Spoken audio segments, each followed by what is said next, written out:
Mind World Network. And today's topic is invoking your highest self and or your highest expression.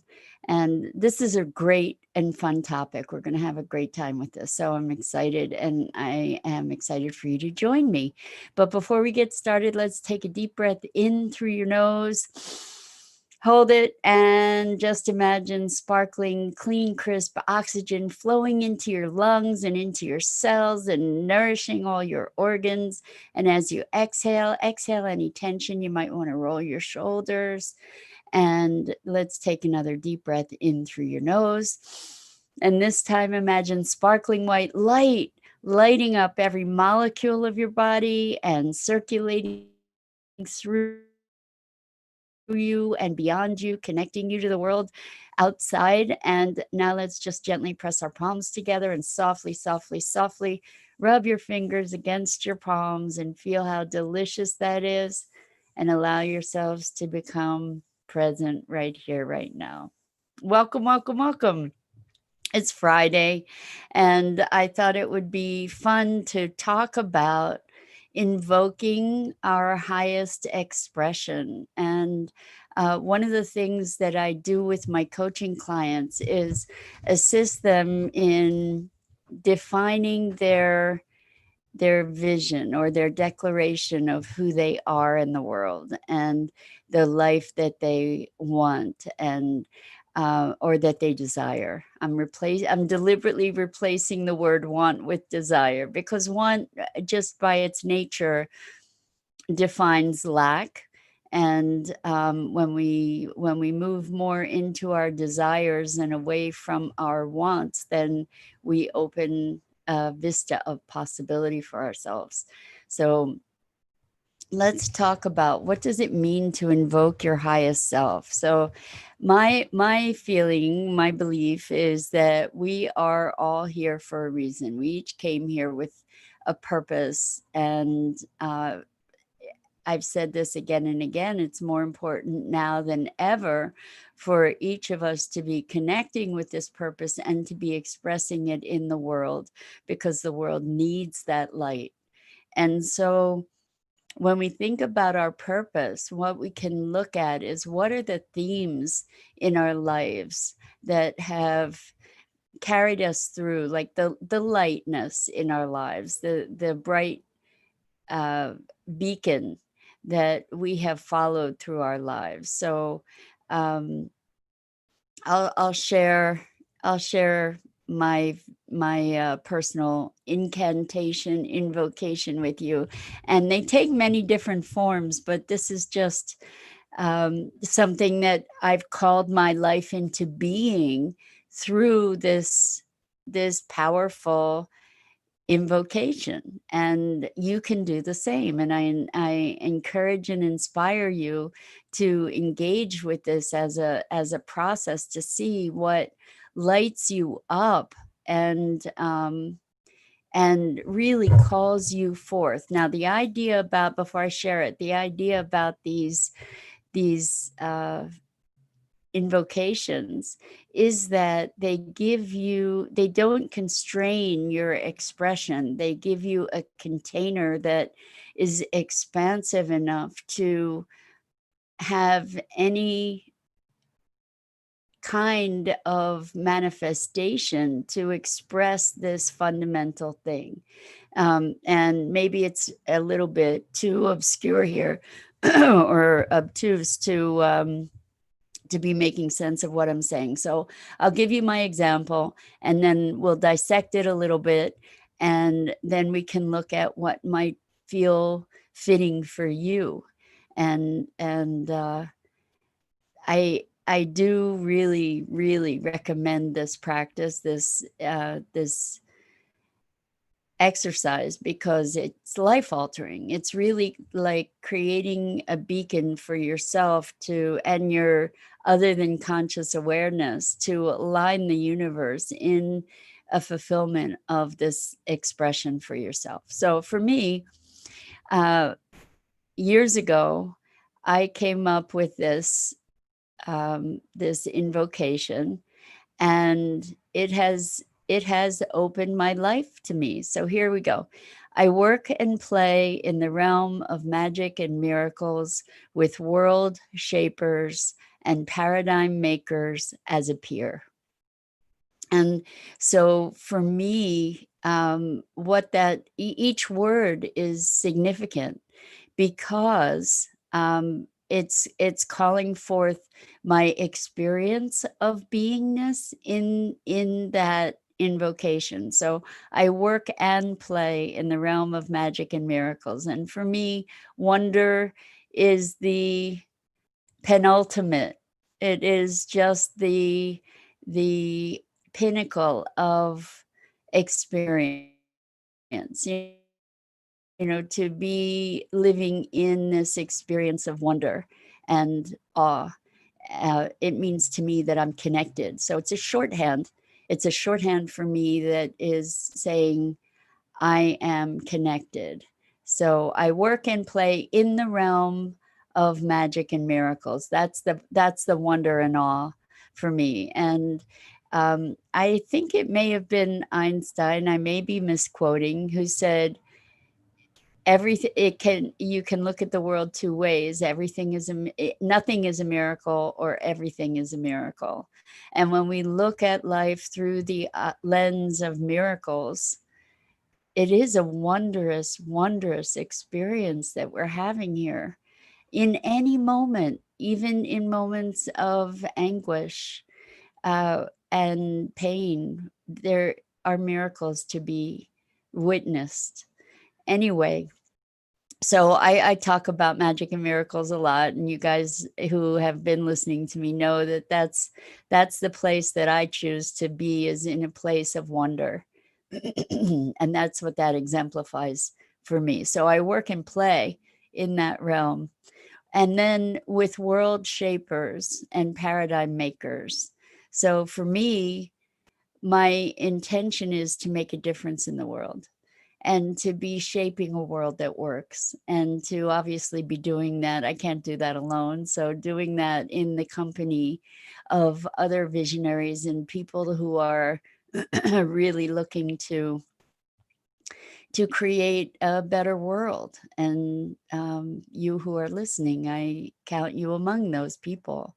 And the last part is as a peer, meaning that I'm one of them. And that was my vision. Like, it was a big, big, big vision. It is my big vision, that I can have an active role in creating our future, and a future that is thriving for everyone. And so it's a really, really big, vast vision. And it gives me unlimited vehicles for expression within that. And this incantation, invocation, was something that I developed way before I ever had a podcast, way before I had set up my formal coaching program, way before I really came into a place where I truly am communicating. Hi, Natalie, welcome. So glad to have you here.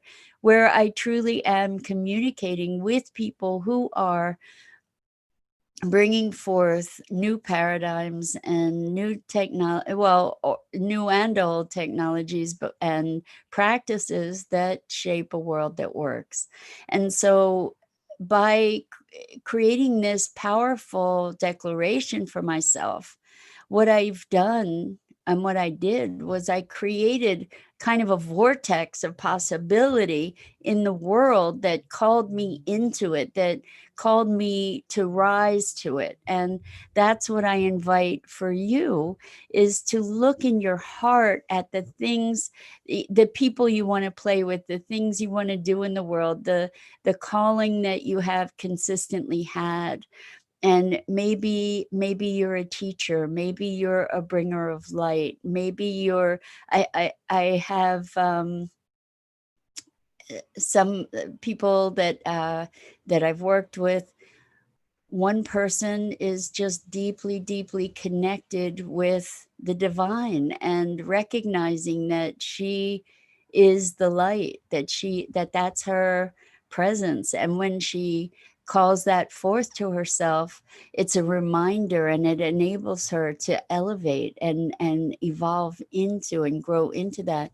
Another person is a midwife of the soul, and another person is an archaeologist of the soul. And there are embellishments to this, but when we touch into the depths of our hearts and our being, we know what we're here for. And when we speak it in a way that it may seem unimaginably huge and beyond us, but that calling that is in our heart, when we speak it and own it and embrace it, it calls us forward to rise into the full expression of that vision and that calling. So I invite you, I invite you to find the words that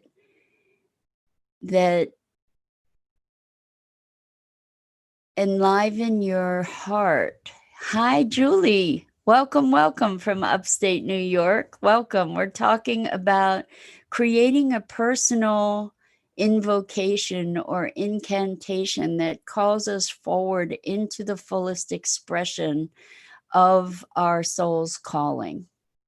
And so what is it in your life that calls to you? What do you know about you, or what are you now willing to see, perhaps, that you hadn't previously recognized about yourself, that is a theme in your life about,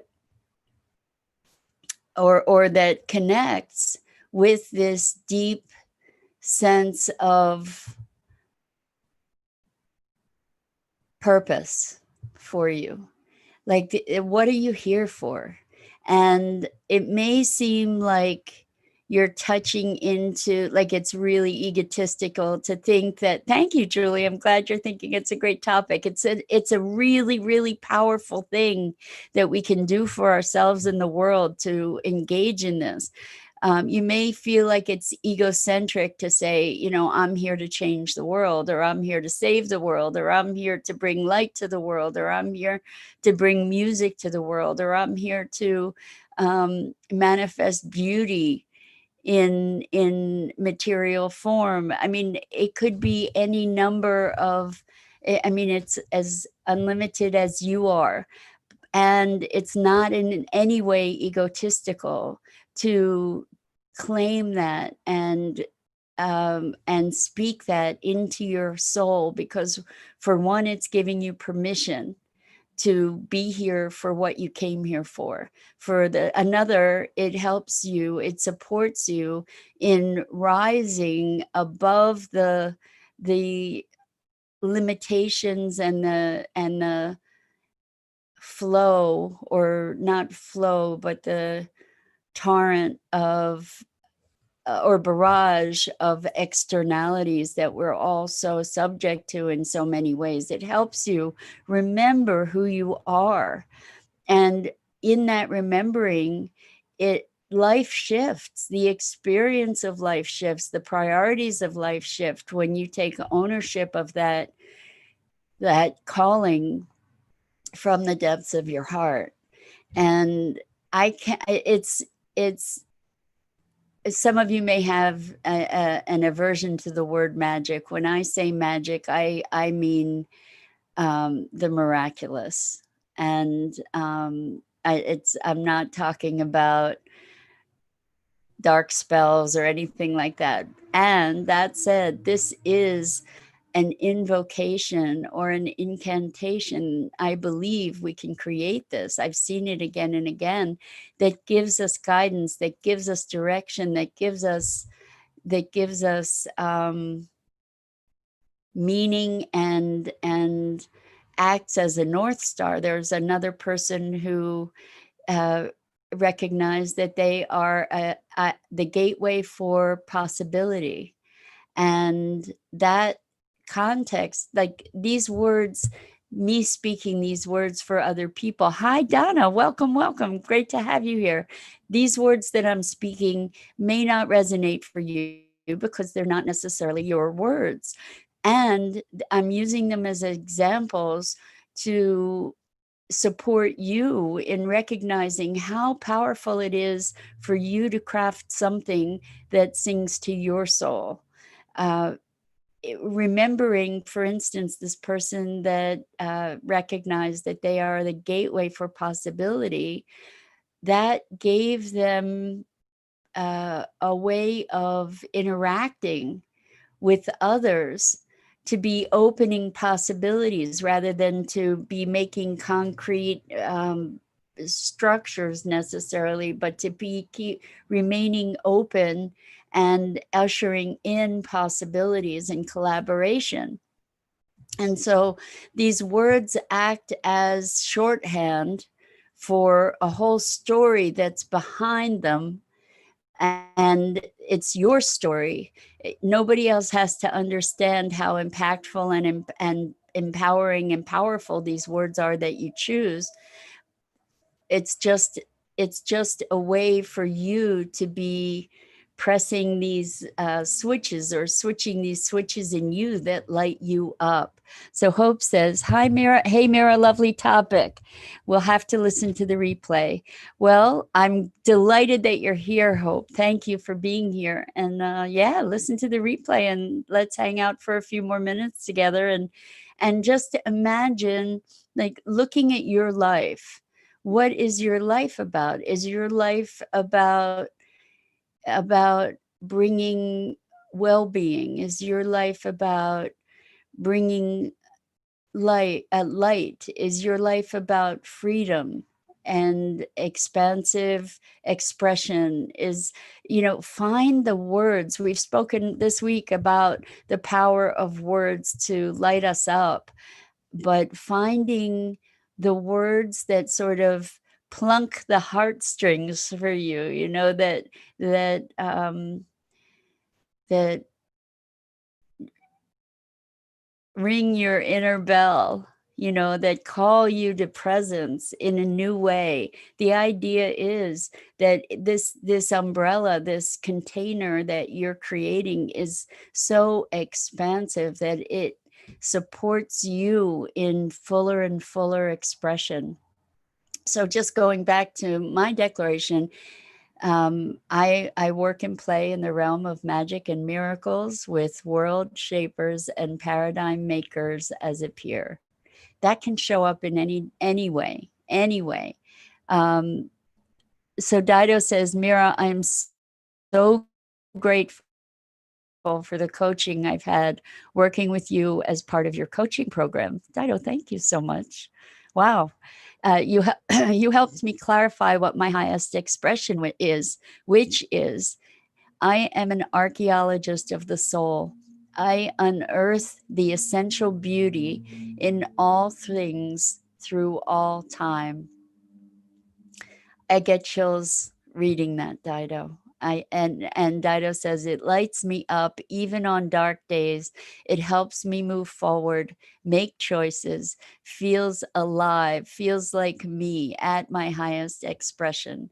And Dido, it is, you totally captured it. And I thank you so much for sharing the power of this invocation for you, because this is a gift that we all get to give ourselves. And these incantations, invocations, are are an expression of themes that have been consistent throughout our lives, like the thing that is that very core around which we orient our expression and our experience. Thank you so much, Natalie. And yes, Julie, isn't that spectacular? Isn't it spectacular, the expression that Dido crafted? And the words that you use are important because each one of them is significant, and you want to play with this communication with your highest self until it just completely sings for you, until it just, like Dido said, it feels like me at my highest expression. And the beauty of it is it can show up in a multitude of different ways. It's not putting you in a box. In fact, it's giving you a beacon.